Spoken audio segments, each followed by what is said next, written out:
Innal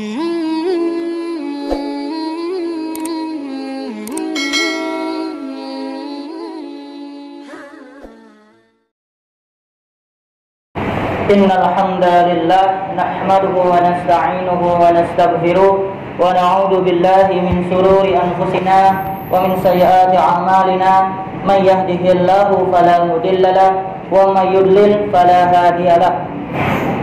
Ashhadu an la ilaha illallah wahdahu la syarika lahu wa ashhadu anna Muhammadan 'abduhu wa rasuluh alladzi la nabiyya wa la rasula ba'da. Amma ba'd. Jemaah pengajian takjil rahimakumullah, pertama-tama kita panjatkan puji syukur kita kehadirat Allah Subhanahu wa taala yang telah memberikan begitu banyak nikmat kepada kita, terutama nikmat Islam dan nikmat iman. Kemudian nikmat kesehatan dan nikmat kesempatan. Sehingga kita dengan kesempatan yang diberikan oleh Allah, kita mampu mengikuti atau menghadiri majelis ilmu ini. Salawat serta salam semoga tercurah limpahkan kepada junjungan alam Habibana wa Nabiyana Muhammad sallallahu alaihi wasallam, kepada para keluarganya, para sahabatnya, dan semoga pula salawat serta salam tersebut tercurah limpahkan kepada kita selaku umatnya yang senantiasa mengikuti dan menjalankan ajaran yang dibawanya. Amin ya Allah ya rabbal alamin. Jamaah yang dirahmati Allah Ta'ala, pada kesempatan kali ini kita akan membahas mengenai 6 kiat puasa meraih takwa.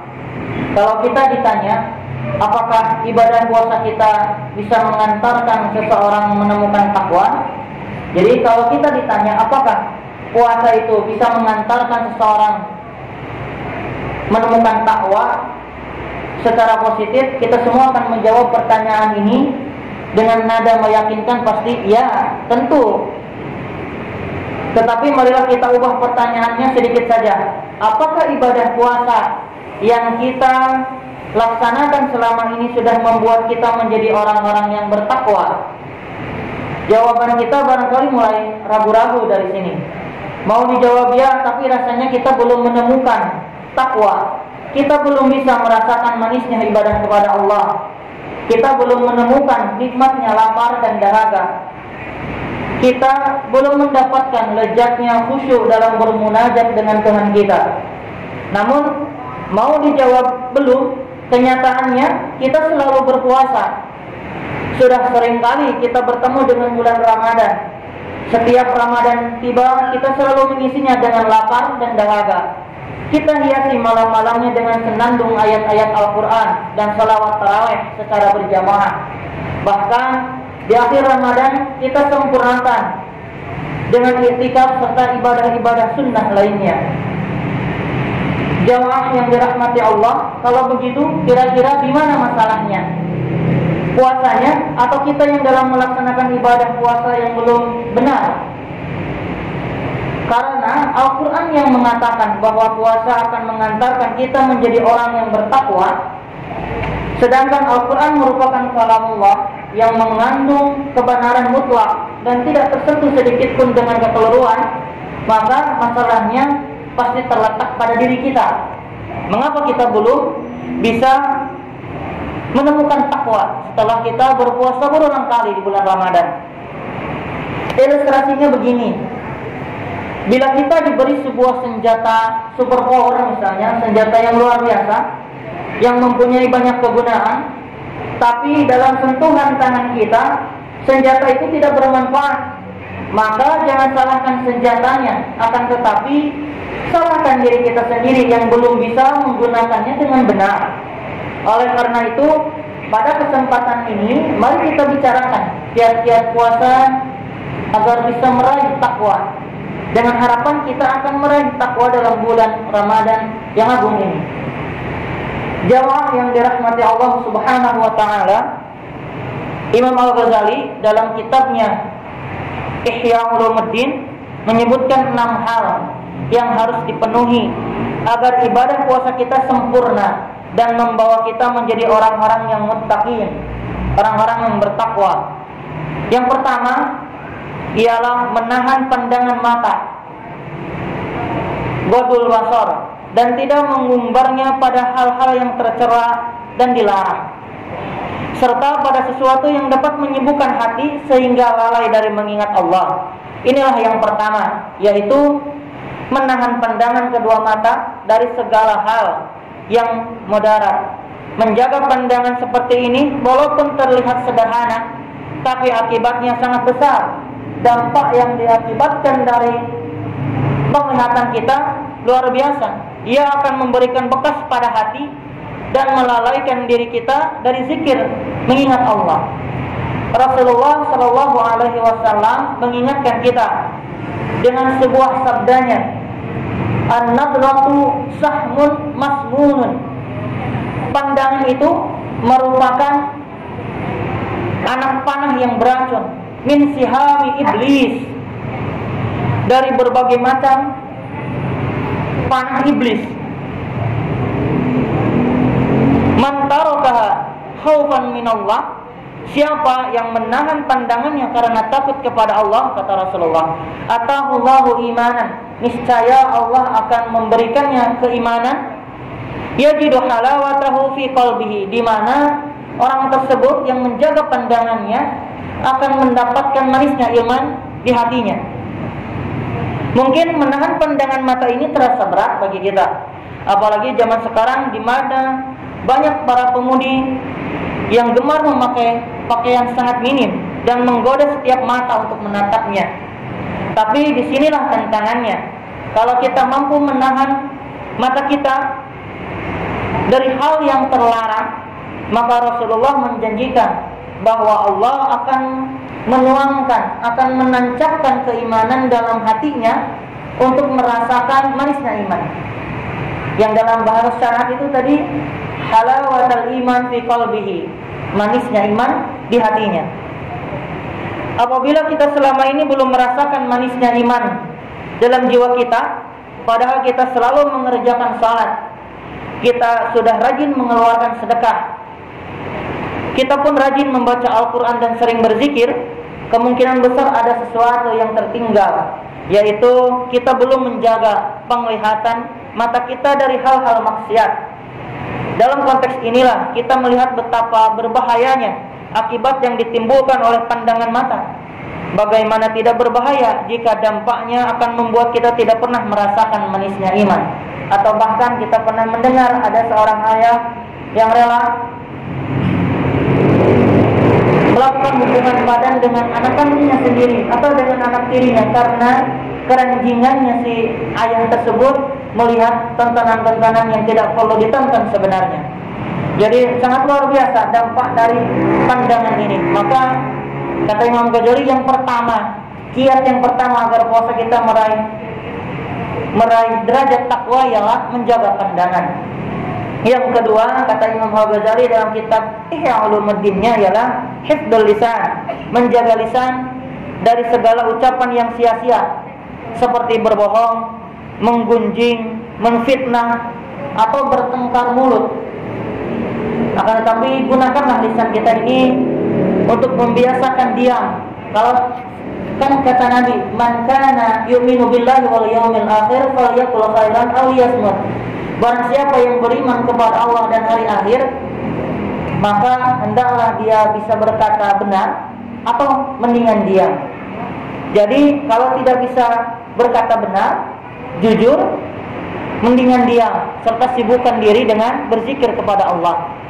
Lisan ini memang ringan sepertinya, tapi berat menjaganya. Mudah mengucapkannya namun sulit mengendalikannya. Sampai-sampai Rasulullah Sallallahu Alaihi Wasallam mengingatkan kita yang berpuasa untuk berdiam diri dan tidak membalas walaupun ada orang yang mencaci maki kita. Diriwayatkan oleh hadis oleh Imam Ibnu Majah bahwasanya Rasulullah Sallallahu Alaihi Wasallam bersabda, wa in sabaka ahadun au jahila alaika, jika atau apabila seseorang memakimu atau berbuat kurang ajar, berbuat jahil kepadamu, faqul inni shaimun, maka ucapkanlah sesungguhnya aku sedang berpuasa, inni shaimun, aku sedang berpuasa. Jadi kalau ketika ada orang yang mengajak adu mulut gitu, bertengkar, kita bagi orang yang sedang berpuasa, kata Rasulullah, katakan saja kepadanya, inni shaimun, inni shaimun.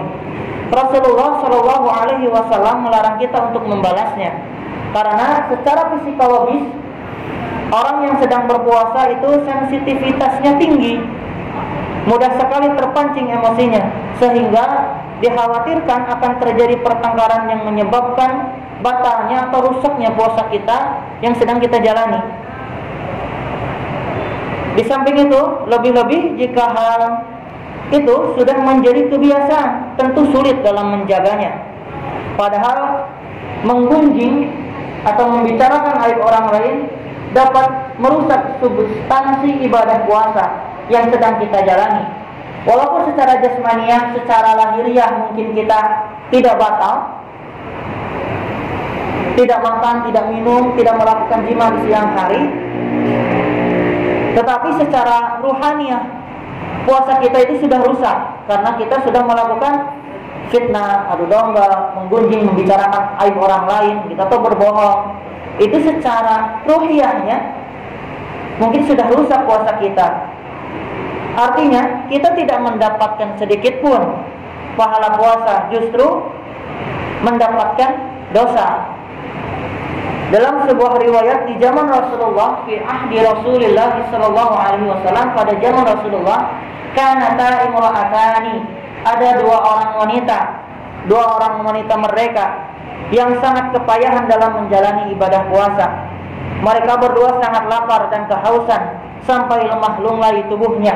Bahkan di dalam sebuah riwayat dikatakan dua wanita itu sampai hampir sekarat karena kelaparan dan kehausannya, sehingga kedua orang wanita ini mengutus budaknya, budak beliannya kepada Rasulullah untuk meminta izin agar diperbolehkan mereka berdua berbuka. Namun di luar dugaan, justru beliau mengambil mangkok dan menyuruh kepada si budak tersebut untuk mengirimkannya kembali kepada dua wanita tadi. Lalu katakan kepadanya, kata Rasulullah, qul lahuma, katakanlah kepada dua orang wanita itu, muntahkanlah di sini, di dalam mangkok ini.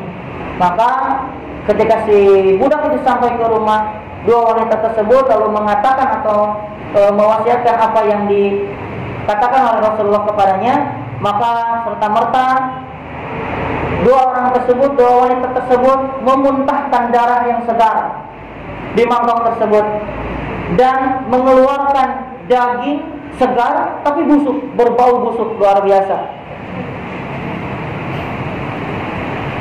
Seketika itu juga, karena dua orang ini memuntahkan darah segar dan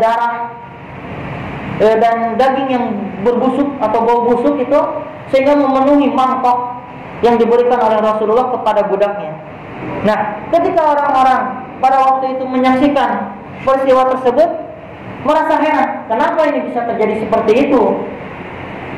Maka beliau menjelaskan, Rasulullah Shallallahu Alaihi Wasallam menjelaskan bahwa kedua perempuan itu berpuasa dari mimma ahallallahu lahuma, dari apa yang dihalalkan oleh Allah. Namun mereka merusak puasanya dengan sesuatu yang diharamkan oleh Allah.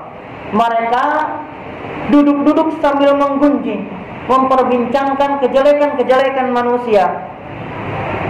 Tabtabanin nas, keduanya menggunjing manusia. Fahada min luhumihim, maka inilah daging mereka yang dimakan oleh kedua orang wanita tersebut, kata Rasulullah. Begitulah beliau menyimpulkan kejadian tersebut. Saya pikir seandainya Rasulullah Shallallahu Alaihi Wasallam masih hidup sampai sekarang, beliau berada di tengah-tengah kita, rasanya tidak cukup kalau mangkok yang digunakan untuk mewadahi muntah kita, tapi menggunakan baskom mungkin. Sebab barangkali menggunjing sudah menjadi kebiasaan kita, membicarakan kejelekan orang lain sudah menjadi makanan kita. Tanpa kita sadari terkadang kita membicarakan orang lain, berbicara berbohong atau berdusta hanya untuk membuat lawan bicara kita tertawa gitu. Nah, ini merupakan hal yang dilarang dalam Islam. Bahkan kata Imam Al-Ghazali, ini bisa merusak puasa yang sedang kita jalani. Bila ini yang selalu kita lakukan, maka konsekuensinya nilai ibadah puasa kita menjadi sia-sia. Puasa yang kita jalani bukan membuahkan pahala, melainkan dosa. Kita termasuk dalam lingkaran orang-orang yang dilukiskan oleh Rasulullah sebagai orang-orang yang hanya menahan perihnya lapar dan dahaga tanpa mendapatkan pahala dari Allah. Kam min shaimin laisa lahu min siyamihi illa al-ju' wal 'atas. Kata Rasulullah, berapa banyak orang yang berpuasa yang tidak mendapatkan apapun dari puasanya selain lapar dan dahaga semata. Yang ketiga, kiat dari Imam Ghazali dalam Ihya Ulumuddinnya ialah menahan pendengaran kita dari segala sesuatu yang dilarang. Alasannya, sebagaimana kita dilarang untuk mengatakan sesuatu yang dilarang, maka kita pun dilarang untuk mendengar segala hal yang terlarang. Kata Imam Al-Ghazali, karena segala sesuatu yang haram untuk dikatakan, maka haram pula didengarkan. Sementara Rasulullah SAW menegaskan, al-muktabu wal mustami', dua orang yang menggunjing dan orang yang mendengarkan gunjingan dua orang tersebut sama saja dalam derajat dosanya. Jadi ketika kita mendengarkan orang yang sedang membicarakan orang lain atau membicarakan kejelekan orang lain, maka kita yang mendengarnya pun ikut serta dalam hal dosanya, kata Rasulullah Sallallahu Alaihi Wasallam. Yang keempat, kiat agar puasa kita meraih derajat takwa ialah menjaga seluruh anggota tubuh yang lain dari perbuatan maksiat, menjaga perut kita dari makanan yang haram saat berbuka puasa. Kita jaga kedua tangan ini dari menganiaya dan memukul orang lain atau mengambil barang yang bukan milik kita, serta menjaga kedua kaki kita dari menginjak-injak hak orang lain atau melangkah ke tempat-tempat maksiat.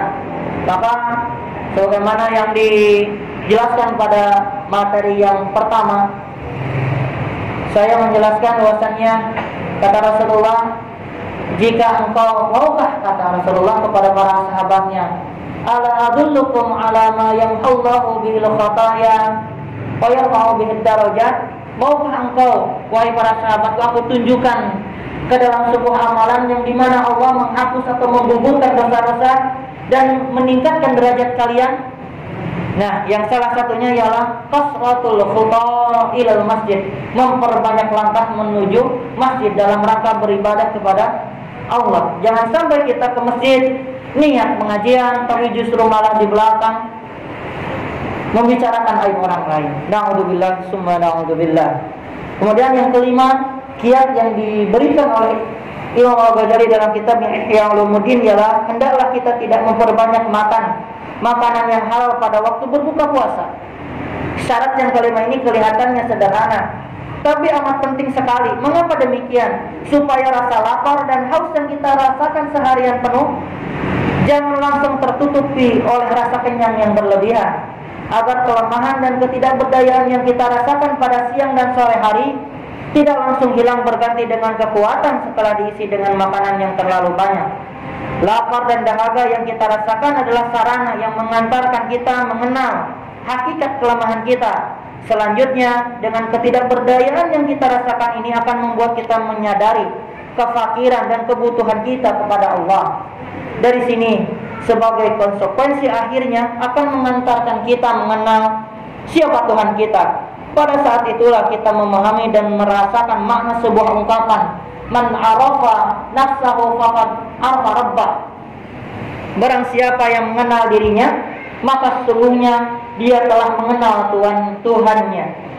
Mengenal diri di sini adalah memahami kelemahan dan ketidakberdayaan kita di hadapan Allah, merasakan sepenuh jiwa kebutuhan dan kehinaan di hadapan Allah. Dalam kondisi seperti ini kita menemukan kesejatian diri kita, bahwa diri kita ini hakikatnya lemah dan Allah yang maha kuat, bahwa kita ini sesungguhnya tidak berdaya dan hanya Allah lah yang maha perkasa. Kita ini sebenarnya hina dina dan Allah yang maha mulia. Yang keenam, kiat yang keenam ialah setelah berbuka puasa, hendaklah hati kita selalu berada di antara cemas dan harapan. Setelah berbuka puasa, hendaklah kita selalu berada dalam posisi antara cemas dan harapan. Khawatir kalau ibadah puasa kita tidak diterima oleh Allah. Kita takut barangkali ibadah puasa kita banyak tercampuri maksiat sehingga ditolak oleh Allah. Kita resah. Jangan-jangan ibadah puasa kita tidak ikhlas semata-mata karena Allah. Sebab hakikatnya kita tidak tahu apakah ibadah puasa kita diterima oleh Allah ataukah tidak. Memang betul syarat diterimanya ibadah adalah benar secara syariat dan ikhlas karena Allah. Mungkin menurut pandangan kita sudah benar secara syariat dan kita merasakan ibadah kita sudah ikhlas karena Allah.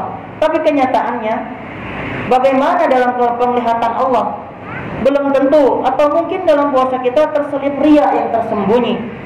Dalam menjalankan puasa kita belum benar-benar lillahi ta'ala. Masih ada motif-motif lain yang terpendam dalam hati kita. Padahal semua ini telanjang dalam penglihatan Allah, terlihat semuanya oleh Allah. Dari sisi ini kita semestinya takut kalau ibadah puasa kita tidak diterima oleh Allah. Namun kita jangan tenggelam dalam samudra keputusasaan. Kita tidak boleh larut dalam gelapnya pesimisme. Bila Allah maha adil dan maha teliti, maka Allah juga maha pengasih lagi maha penyayang. Bahkan kasih sayang Allah mendahului murkanya. Sebagaimana dalam hadis qudsi, sesungguhnya rahmatku mendahului kemurkaanku. Dari perspektif ini kita seharusnya optimis, melabuhkan semesta harapan kepada Allah yang maha welas asih.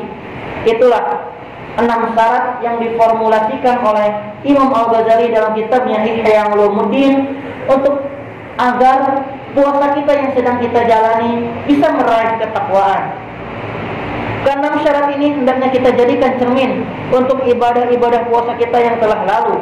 Bila ibadah puasa kita yang jalani selama ini belum juga membuat kita menemukan makna takwa yang sebenarnya dalam kehidupan, mungkin ke-6 syarat ini belum kita laksanakan dengan baik.